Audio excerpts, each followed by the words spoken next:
White police officer confronts black judge, claims he stole the car he was driving. Across the street, a young woman pulls out her phone and starts recording. Why is he still being questioned? Someone murmurs from the growing crowd. Others nod in agreement, but no one steps forward. The judge hands over the paperwork, his jaw tight. "This isn't just my car," he says, locking eyes with the officer. "It's my life's work." For a moment, there's silence. Then the officer steps back, his expression unreadable. What will he do next? The officer steps away, examining the registration carefully under the flashing lights. The judge, still seated, glances at the crowd, aware of every phone pointed his way. He knows this moment won't stay between him and the officer. It's already becoming a spectacle. But just as he begins to steady his breath, a second patrol car pulls up. Another officer, older and more senior, steps out, his demeanor calm but authoritative. "What's going on here?" The senior officer asks, his tone carrying a weight that shifts the atmosphere. The first officer explains quickly, emphasizing his suspicions. The senior officer's eyes flick to the judge, then to the paperwork. His expression changes subtly, recognition flickering across his face. "You didn't tell him who you are, did you?" The senior officer asks the judge, his voice low but clear. The judge remains silent, watching the first officer's confusion deepen. The crowd leans in closer, sensing a shift, but what's about to happen remains uncertain. The senior officer looks at the paperwork and nods, his face firm. "This man is exactly who he says he is," he says, handing the documents back to the judge. The first officer's face pales as the weight of his mistake begins to sink in. He's Judge Harris, one of the most respected figures in the state. The crowd murmurs, a mix of relief and tension. But before the situation can fully diffuse, the judge steps out of the car, his voice calm but resolute. "This isn't just about me," he says, looking directly at the younger officer. "It's about the assumptions you made the moment you saw me."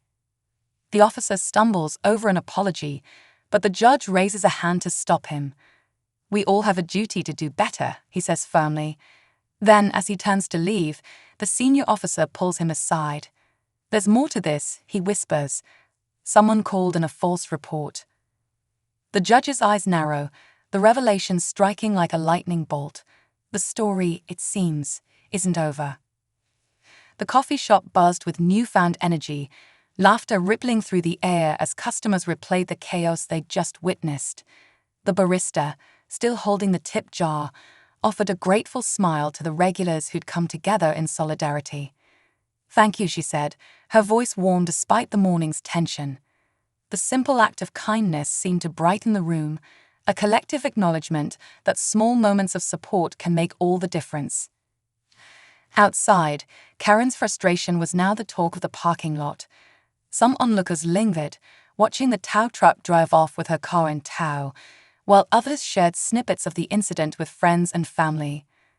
For Karen, the day's string of consequences hit harder than she anticipated, but for everyone else, it was a reminder of how quickly attitudes and actions can shape the world around them, sometimes with a little karmic justice to seal the lesson. Imagine this: a quiet suburban street, the sun dipping low, and a man driving home after a long day.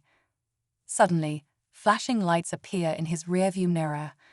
A white police officer pulls him over, steps out, and immediately assumes the man, a well-dressed black man in his 50s, must have stolen the car he's driving. But what the officer doesn't know, this man is actually a respected judge, someone who's dedicated his life to upholding the very laws the officer is sworn to enforce. What starts as a routine traffic stop quickly spirals into a tense confrontation fueled by assumptions and misunderstandings. The officer grows more insistent, while the judge struggles to keep his composure, torn between his personal dignity and the urge to reveal his authority. But what happens when the truth comes out? How will each of them react? And what does this say about justice in America? Stay tuned. The officer stands firm, hand resting near his holstered weapon, his tone sharp. "Step out of the vehicle," he orders, his eyes scanning the judge's car, looking for any sign of wrongdoing. The judge hesitates for a moment, torn between frustration and caution. He knows how quickly things can escalate in situations like this. Slowly, he rolls down the window, his voice calm but steady. "Officer, there must be some mistake," he says. But the officer isn't backing down. "Whose car is this?" he presses, his suspicion growing. To him, the luxury car and tailored suit don't add up. As the tension grows, memories flash through the judge's mind. Years of climbing the legal ladder, countless hours defending justice, and the sacrifices he made to earn his position. Yet, here he is, reduced to a suspect because of the color of his skin. He chooses his words carefully, knowing the stakes. The officer glances at the judge's driver's license, his face unreadable as he processes the name. Still, his skepticism lingers. "You expect me to believe this is your car?" he asks, the question hanging in the air like a challenge.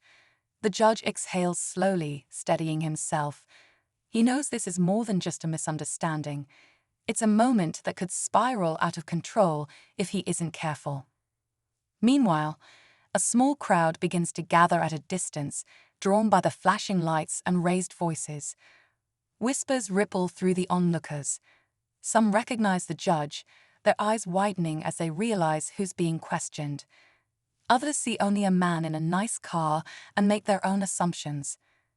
The judge studies the officer's face, searching for a glimmer of understanding. "I've spent my entire career defending the law," he says quietly. "But will those words be enough to change the narrative?"